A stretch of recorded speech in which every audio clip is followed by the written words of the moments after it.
மற்ற சமுதாயம் அமைப்போம் அப்படின்னு நம்ம சொல்லியிருந்தோம். நீங்க கோயில் நுழைவு போராட்டம்னு யாருக்காவது தெரியுமா? யாருக்காவது தெரியுமா? கோயில் நுழையறதுக்கே போராட்டம் நடந்தது யாருக்கு தெரியும்? தெரியுமா?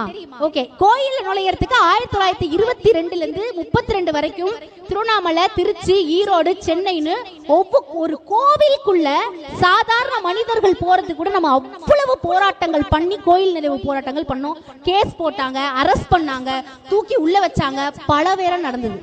1970 தான் நம்ம அனைத்து சாதியினரும் அர்ச்சகர்களாகலாம்னு ஒரு விஷயத்தை கொண்டு வராங்க.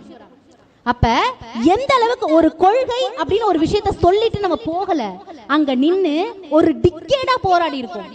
1922 இருந்து அதுக்கான நம்ம கொண்டு வந்த ஒரு விஷயம் 1970 இதை கொண்டு வந்து நம்ம நிறுத்துறதுக்கே ஒரு டிக்கேடா நம்ம போராடி இருக்கோம். இன்றைக்கு இவர்கள் என்ன செஞ்சிருக்காங்க? அறநிலைத்துறை எடுத்து யார் கையில கொடுத்திருக்காங்க நம்ம எல்லாருக்குமே தெரியும்.